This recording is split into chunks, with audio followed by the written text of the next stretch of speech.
السلام علیکم. ہمارے چینل بیا اور مالا پر خوش آمدید. اگر آپ ہمارے اس چینل پر پہلی دفعہ آئے ہیں یا آپ نے ابھی تک سبسکرائب نہیں کیا تو بیا اور مالا کو سبسکرائب کرنا نہ بھولیے. ویسے تو وہ صرف میری پڑوسن تھی، لیکن جانے کیوں مجھے اس سے شدید ترین چڑ تھی، اور اس چڑ کی وجوہات جاننے کے لیے آپ کو میرے ساتھ ماضی قریب میں ایک جھانکی مارنی پڑے گی. 3 برس پہلے جب میں بیاہ کر شاہ ہاؤس آئی تو پوری کالونی میں میرے حسن کی دھوم اور جہیز کے چرچے پھیل گئے تھے. حالانکہ میرا میکا کچھ اتنا امیر اور کبیر نہ تھا، مگر 8 بہن بھائیوں میں آخری نمبر پر ہونے کی وجہ سے مجھے جہیز دل کھول کر دیا گیا. ابا جی تو اپنی استطاعت کے مطابق ہی جہیز دے رہے تھے، مگر ایک دوسرے پر سبقت لے جانے کے چکر میں بہن بہنوئیوں بھائیوں بھابھیوں نے میرے جہیز میں کئی قابل قدر آئٹم شامل کر دیے تھے.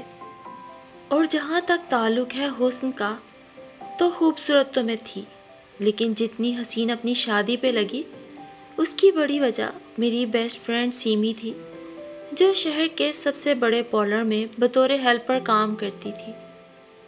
اس نے اپنا سیکھا ہوا سارا ہی ہنر مجھ پہ آزما ڈالا تھا.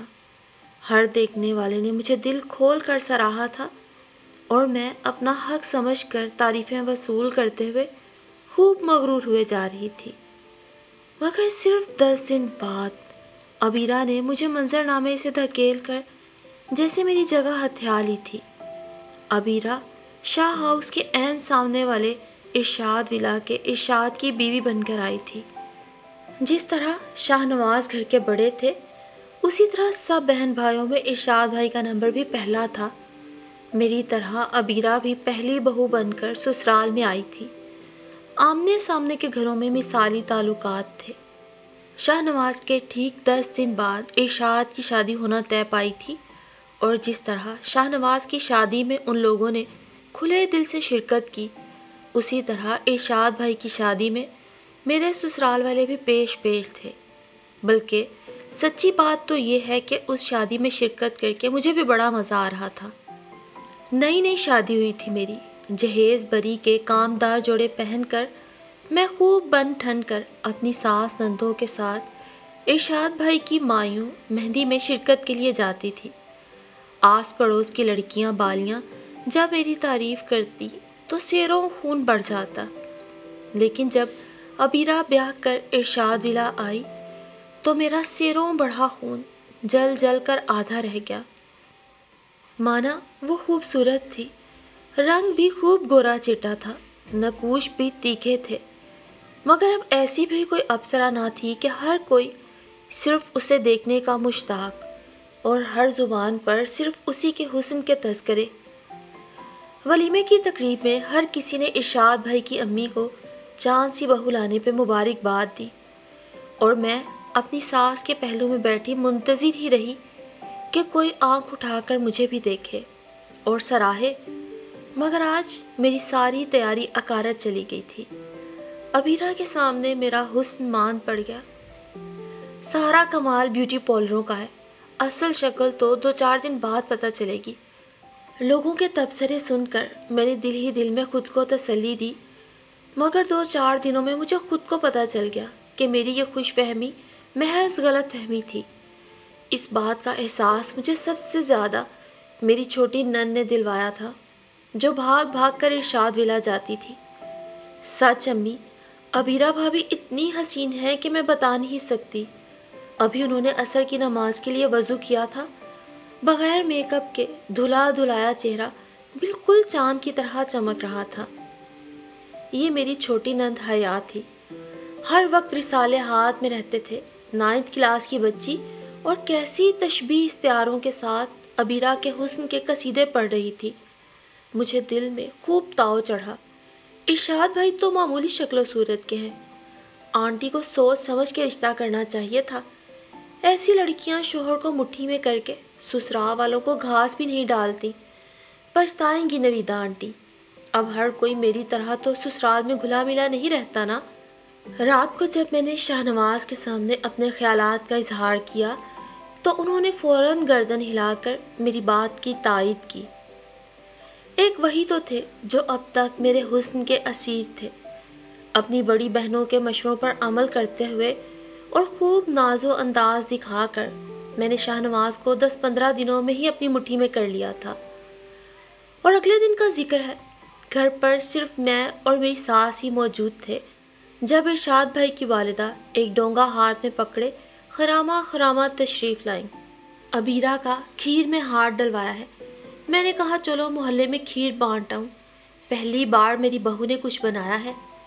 نویدہ آنٹی نے مسرور سے انداز میں آگاہ کیا تھا، اور میں جو اپنی ساس کے پاس بیٹھی بڑے اطمینان سے ناخن فائل کر رہی تھی، اس اطلاع پر ذرا چونک کر نویدہ آنٹی کو دیکھنے لگی۔ اتنی جلدی بھی کیا تھی؟ ابھی تو عبیرہ کی شادی کو محض ہفتہ ہوا ہے، ساری عمر پڑی ہے کام کاج کے لیے۔ میری ساس بھلی مانس خاتون تھی، انہوں نے گویا میرے دل کی بات کہہ دی۔ میں نے بھی اچھی بہو ہونے کے ناطے زور و شور سے سر ہلا کر ان کی تائید کی۔ ارے میں تو منع کر رہی تھی، پر اس اللہ کی بندی کو کون سمجھائے؟ اس کا بس چلتا تو ولیمے والی صبح ہی مجھے کچن سے نکال کر خود ناشتہ بنانے کھڑی ہو جاتی۔ بڑی مشکل سے ہفتہ بھر کام کاج سے روکا ہے اسے۔ کہتی ہے بچے تو سارے اسکول چلے جاتے ہیں امی، مجھے بالکل اچھا نہیں لگتا کہ میں ہاتھ پر ہاتھ رکھ کر بیٹھی رہوں اور آپ کام کاج میں لگی رہیں۔ بس آج صبح سے ہی کچن میں گھس گئی تھی۔ پہلے نندوں دیوروں کو ناشتہ بنا کر دیا، پھر کھیر چولہے پہ چڑھا دی۔ نویدہ آنٹی نے پرمسرت انداز میں میری ساس کو اپنی بہو کی کارکردگی سے آگاہ کیا۔ گھنی میسنی نہ ہو تو ہمیں کب ایسے چلتر آتے تھے سسرال والوں کو قابو میں کرنے کے۔ میری شادی کو 2-2.5 ہفتے ہونے کو آ رہے تھے، اور مزید 2-2.5 ہفتے تک میرا کھیر تو کیا کسی بھی کام کو ہاتھ ڈالنے کا کوئی ارادہ نہ تھا، مگر اس سے پیشتر کہ میری ساس دل ہی دل میں عبیرہ کے ساتھ میرا موازنہ کر کے اسے اضافی نمبر دیتی، میں نے مارے باندھے گھر کے کام شروع کر دیے۔ یہ تو ایک چھوٹی سی مثال تھی عبیرہ سے چڑھنے کی، پھر ہر گزرتے دن کے ساتھ عبیرہ کے ساتھ میری چڑ میں اضافہ ہی ہوتا گیا۔ اگرچہ منہ پر میں ہمیشہ اس سے خوش دلی سے ہی ملتی، مگر دل ہی دل میں خوب خار کھاتی تھی۔ میرے سسرال والے اس چڑ کا بنیادی سبب تھے۔ میں بریانی بناتی، وہ چپ کر کے کھا لیتے۔ 2 دن بعد عبیرہ بریانی کی پلیٹ بھیجتی تو سب ایسے چٹخارے لے کر کھاتے جیسے زندگی میں پہلی بار بریانی نصیب ہوئی ہے۔ میں مہنگے مہنگے ٹیلر سے کپڑے سلواتی، مگر نہ صرف میری نندیں بلکہ آس پاس کی سبھی عورتیں عبیرہ کی ڈریسنگ اور ڈیزائننگ کے قصیدے پڑھتی۔ اس کا اخلاق، اس کی مہمان نوازی، اس کا سگڑاپا، سلیقہ، خوبصورتی، غرض خوبیوں کا ایک نہ ختم ہونے والا سلسلہ تھا جو دنیا جہان کو اس میں نظر آتا۔ میں لاکھ کوشش کرتی کہ کسی طرح کسی بھی معاملے میں عبیرہ پہ سبقت لے جاؤں، مگر ہر بار ناکامی مقدر بنتی۔ ہم دونوں کی شادیوں کو 1.25 سال ہونے کو آ رہا تھا، مگر اتفاق سے ہم دونوں کی گود ہنوز خالی تھی۔ پھر آخر قدرت کو میرے اوپر رحم آ گیا۔ میں نے شاہ ہاؤس کو وہ خوشخبری دے دی جس کے وہ شادی کے دوسرے مہینے سے ہی منتظر تھے۔ اور عبیرہ جانے اس معاملے میں مجھ سے 15 دن پیچھے کیوں رہ گئی؟ جی ہاں، ٹھیک 2 ہفتے بعد ارشاد ولا کو بھی خوشخبری مل ہی گئی تھی۔ 2 ہفتوں تک میں نے بستر سے نیچے قدم نہ اتارا تھا۔ ریسٹ کے متعلق ڈاکٹر کی ہدایات کو میں نے ذرا وضاحت سے اپنے سسرال والوں کے گوشے گزار کر دیا تھا۔ وہ لوگ تو اتنے خوش تھے کہ میرے سارے ناز نخرے بخوشی اٹھانے کو تیار تھے، مگر جی ہاں، پھر اس عبیرہ کی بچی نے مجھے بیڈ روم سے نکال کر دوبارہ کچن میں پہنچا دیا۔ خوشخبری ملنے کے اگلے ہی روز حلیم بنا کر ہمارے گھر تشریف لے آئی۔ میری ساس نے سمجھایا کہ اب زیادہ مشقت طلب کام کرنے سے گریز کرو تو ہنس کے کہنے لگی، گھر کے کاموں میں کیسی مشقت آنٹی، اور ویسے تو امی میرا بہت خیال رکھ رہی ہیں۔ مجھے تو آج حلیم بھی نہیں گھوٹنے دیا، لیکن میری ڈاکٹر نے خود کہا ہے کہ گھر کے کام کاج میں حصہ لیتی رہیں تو ایکٹیو رہیں گی۔ طبیعت خرابی کو زیادہ سر پہ سوار کرنے کی ضرورت نہیں، بس بھاری اور وزنی چیزیں اٹھانے سے گریز کریں، سیڑھیاں آرام سے چڑھیں اتریں، برابر ریسٹ کریں اور ڈائٹ پہ توجہ دیں۔ اب میری ڈاکٹر نے بھی ہدایات تو کچھ اسی قسم کی دی تھی، مگر ابیرہ کو کیا ضرورت تھی یہ ہدایت نامہ میرے گھر آ کر نشر کرنے کی؟ ویسے اگر وہ نشر نہ بھی کرتی تو مجھے اس کی تقلید کرنا ہی پڑتی کہ بالکل سامنے والے گھر میں رہائش پذیر ہونے کی وجہ سے اس کا کوئی عمل میرے سسرال والوں سے پوشیدہ نہ رہتا تھا، اور وہ بظاہر مجھے کچھ نہ جتاتے تھے، مگر میں جانتی تھی کہ دل ہی دل میں ہر پل میرا اس سے موازنہ جاری رکھے ہوئے تھے۔ خیر، ابیرہ کی باتوں پر عمل کرنے کا فائدہ یہ ہوا کہ میں واقعی آخری مہینے تک تندرست اور ایکٹیو رہی، اور جب نارمل ڈیلیوری کے بعد ریان میری گود میں آیا تو مانو ساری کلفتیں دور ہو گئیں۔ ابیرہ بیچاری کی قسمت میں میجر سرجری لکھی تھی، اس کا حمزہ بڑے آپریشن سے ہوا۔ بچے تو خیر ہم دونوں ہی کے پیارے تھے، مگر میرا ریان ہمارے لیے بڑا خوش بخت ثابت ہوا۔ شاہ نواز کی ترقی جو گزشتہ کئی برسوں سے اٹکی ہوئی تھی، ریان کی پیدائش کے اگلے ہی ہفتے ان کی پروموشن ہو گئی۔ ترقی کے ساتھ تنخواہ میں بھی ٹھیک ٹھاک اضافہ ہوا۔ بیٹے کی ماں بننے کے بعد سسرال میں تو میرے قدم یوں ہی مضبوط ہو گئے تھے۔ اب میاں کی کمائی کا زوم بھی تھا، میں جیسے چاہتی پیسے خرچ کرتی، کسی کی مجال نہ تھی روک ٹوک کر سکے۔ ابیرہ پر اپنی برتری ثابت کرنے کو بھی اب بے تیرے موقع تھے۔ آئے روز نئے کپڑے سلوا کر میں بہت اہتمام سے میچنگ جیولری اور میک اپ کے ساتھ ابیرہ کے گھر کا رخ کرتی۔ اس سے اپنی ذات پہ توجہ دینے کا اب کم ہی موقع ملتا تھا۔ حمزہ تو اگرچہ زیادہ تر اپنی دادی کے پاس ہوتا، لیکن ابیرہ پہلے کی طرح ہنستی مسکراتی، سب کی فرمائشیں پوری کرتی، کچن میں ہی موجود ہوتی۔ مانا کہ اس کے سسرال والے ہر وقت اس کی شان میں رطب اللسان رہتے، مگر ایسی تعریفوں کا بندے نے اچار ڈالنا ہوتا ہے کیا؟ میں نے تو اب کچن کا رخ کرنا خاصا کم کر دیا تھا۔ ہاں، جب بھی ٹی وی پر کوئی کوکنگ شو دیکھ کر نئی ریسیپی ٹرائی کرنے کو دل چاہتا تو میں بہت اہتمام سے وہ چیز پکاتی تھی اور ابیرہ کے گھر ضرور بھیجتی تھی۔ میرے سسرال والے ڈھکے چھپے الفاظ میں ابیرہ کی کفایت شعاری کی میرے سامنے مثالیں دیتے، مگر اپنی روش بدلنے کا میرا کوئی ارادہ نہ تھا۔ ظاہر ہے کمانے والا میرا میاں تھا، میں جیسے چاہتی پیسے خرچ کرتی، اور آج کل تو میں شاہ نواز کے سر پر ایک اور بڑا خرچہ ڈالنے والی تھی۔ ریان کی پہلی سالگرہ آنے والی تھی اور میں یہ سالگرہ بہت دھوم دھام سے منانا چاہتی تھی۔ سچی بات تو یہ ہے کہ پہلے میرا خیال تھا کہ گھر میں سالگرہ کی چھوٹی سی تقریب منعقد کر کے پھر میں اور شاہ نواز کسی اچھے سے ریسٹورنٹ میں ڈنر کرنے جائیں گے۔ مہمانوں کو انوائٹ کرنا، گھر کی نئے سرے سے صفائی، سیٹنگ، سالگرہ کا انتظام، نیری درد سری ہی تو تھی۔ لیکن اس روز میں نے ابیرہ کی باتیں سن لی۔ دراصل میری ساس کے پاس محلے کی عورتیں کمیٹی ڈالتی تھیں، ابیرہ بھی کمیٹی کی باقاعدہ ممبر تھی۔ پرانی کمیٹی ختم ہو کر نئی کمیٹی شروع ہوئی تو پرچیاں ڈالنے کے بعد پہلا ہی نمبر ابیرہ کا نکل آیا۔ خوشی سے اس کا چہرہ تمتما اٹھا تھا۔ اللہ نے کیسے میری دعا سن لی۔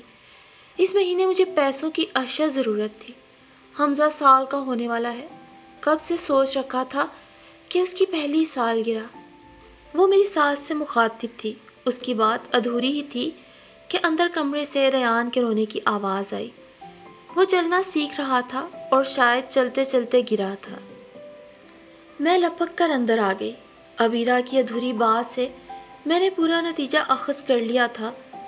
وہ کمیٹی کے پیسوں سے اپنے بیٹے کی دھوم دھام سے سالگرہ منانا چاہتی تھی۔ فطری جلن اور حسد سے مغلوب ہو کر میں نے فوراً ہی ریان کی سالگرہ شاندار طریقے سے منعقد کرنے کا پروگرام بنا لیا۔ ویسے بھی ریان کی سالگرہ حمزہ سے 10 دن پہلے ہونی تھی، اور میں اپنے بیٹے کی سالگرہ اتنی دھوم دھام سے منانا چاہتی تھی کہ ابیرہ لاکھ کوشش کرے پھر بھی وہ میری منعقد کردہ تقریب کی برابری نہ کر سکے۔ میں نے سالگرہ کے انتظامات اور اخراجات کا تخمینہ لگا کر خرچوں اور مہمانوں کی فہرست شاہ نواز کے حوالے کر دی۔ اتنا خرچہ یار تم بیٹے کی سالگرہ کر رہی ہو یا شادی؟ شاہ نواز لسٹ دیکھ کر چیخ ہی تو پڑے۔ میں نے سخت برا مانا تھا۔ کیسے باپ ہیں آپ؟ بیٹے کی پہلی سالگرہ ہے، آپ کو کوئی ارمان ہی نہیں؟ ارمان ہے بابا، کیوں نہیں ہے؟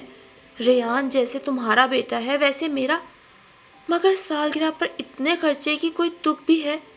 نئے پردے، نئے فلور کشنز، پھر کھانے کا مینیو تو دیکھو، مٹن بریانی، کڑاہی گوشت، کھیر، کولڈ ڈرنکس اور 100 سے اوپر مہمان۔ یار خرچہ کہاں سے کہاں پہنچ جائے گا؟ جانے شاہ نواز آج اتنی پسو پیش کیوں کر رہے تھے؟ رہنے دیں شاہ نواز، آپ کے پاس پیسے نہیں تو کوئی بات نہیں، میں اپنی سونے کی بالیاں بیچ دوں گی جو میری امی نے ریان کی پیدائش پر مجھے دی تھی۔ بچے کی پہلی خوشی پر آپ اتنی تنگ دلی کا مظاہرہ کریں گے، میں نے سوچا بھی نہ تھا۔ میری آنکھیں بھر آئی تھیں اور حسب توقع شاہ نواز ان بھرے ہوئے نین کٹوروں کی تاب نہ لا پائے تھے۔ اچھا بس، روتی کیوں ہوں؟ میں دفتر سے لون پکڑ لوں گا، جیسے مرضی سالگرہ منانا۔ شاہ نواز کی طرف سے گرین سگنل ملنے کی دیر تھی کہ میں نے سالگرہ کی تیاریاں شروع کر دیں۔ سب رشتہ داروں، ملنے جلنے والوں کو فون کھڑکایا، جو نزدیک رہتے تھے انہیں گھر جا کر انوائٹ کیا۔ محلے میں بھی سب کو مدعو کیا، خصوصاً ارشاد بھائی کی پوری فیملی کو دعوت دی۔ سالگرہ کی تقریب میری خواہش کے عین مطابق بہت شاندار طریقے سے منعقد ہوئی تھی۔ سب مہمانوں نے سالگرہ کے انتظامات، ریفریشمنٹس کے سامان اور پرتکلف کھانے کی دل کھول کر تعریف کی۔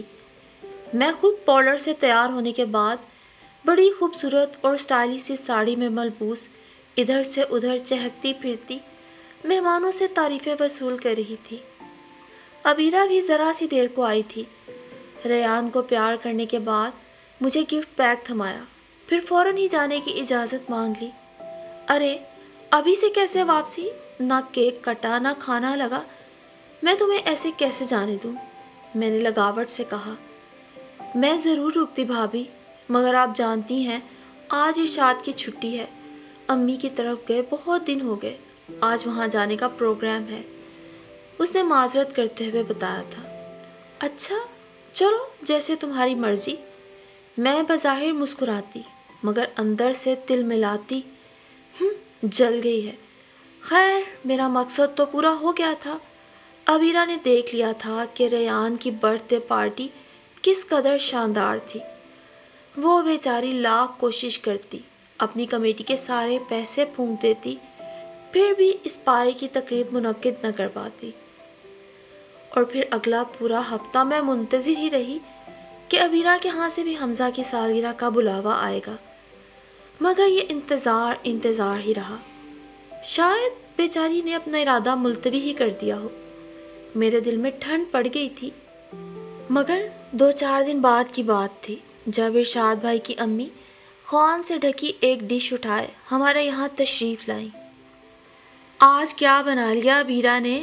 میری ساس نے مسکراتے ہوئے دریافت کیا۔ آج ابیرہ نے نہیں، کسائی نے بنایا ہے۔ نویدہ آنٹی نے بھی مسکراتے ہوئے ڈش میری ساس کو تھمائی۔ حمزہ کا عقیقہ تھا نا آج، ابھی کسائی گوشت بنا کر گیا ہے۔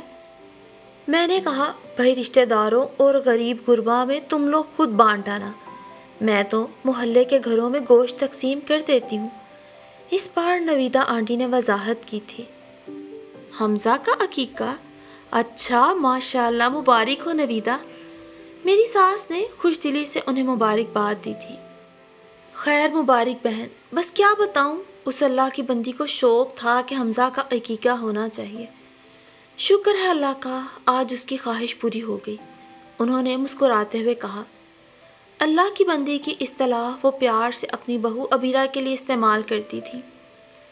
اگر حمزہ کی پیدائش کے وقت اس کا بڑا آپریشن نہ ہوا ہوتا تو 7ویں دن ہی عقیقے کی سنت ادا کر لیتے، مگر یہ پرائیویٹ ہسپتال والے بل بھی تو اتنا لمبا چوڑا بنا دیتے ہیں۔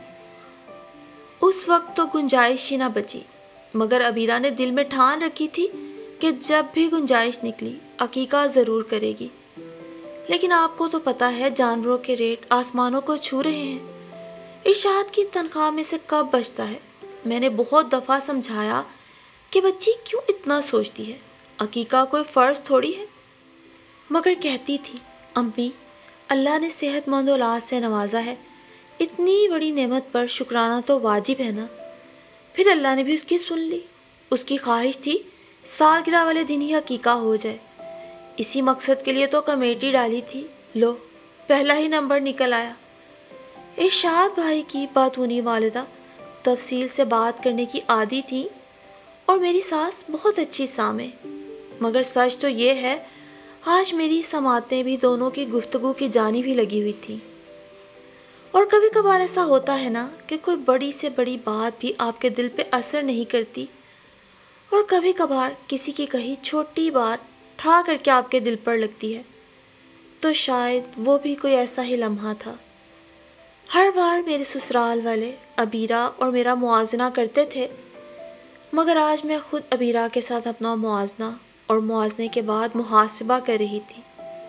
اللہ نے صحت مند اولاد سے تو مجھے بھی نوازا تھا، کتنا پیارا گپلو گپلو سا بچہ تھا میرا، میری آنکھوں کی ٹھنڈک ریان۔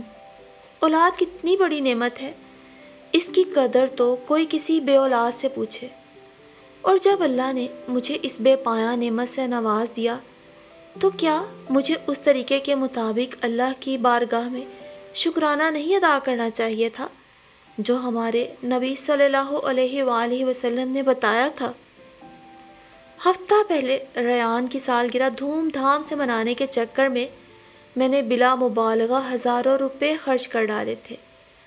اگر کسی کی استطاعت نہ ہو تو الگ بات، مگر میرا شمار ایسے لوگوں میں تو نہ ہوتا تھا۔ پھر جانے کیوں میرے ذہن میں یہ بات نہ آئی کہ سالگرہ کی بجائے عقیقہ زیادہ ضروری اور باعث ثواب ہے۔ ارشاد بھائی کی والدہ تو تھوڑی دیر بعد چلی گئی تھی، مگر مجھے سوچوں کے گرداب میں الجھتا چھوڑ دیا تھا۔ اور پھر اگلے ہی دن میں اسٹیم رائس چکن رولز کی پلیٹ لیے عبیرہ کے گھر جا رہی تھی، اور آج میرا مقصد اس نئی ریسیپی کا عبیرہ پہ روب ڈالنا ہرگز نہ تھا، بلکہ میں عبیرہ کے ساتھ اپنے تعلقات بہتر بنانا چاہتی تھی، دل سے بہتر، کیونکہ عقل کی بات کسی سے بھی پتہ چلے اسے پلو سے باندھ لینا چاہیے، اور عبیرہ کے پاس بلا شبہ میرے مقابلے میں عقل کی وافر مقدار موجود تھی۔ بھلے 3 برسوں بعد آخر میں نے یہ حقیقت تسلیم کر ہی لی، اور اندھا دھند عبیرہ سے مقابلہ کرنے کی بجائے یہ عقل مندی کی جانب میرا پہلا قدم تھا۔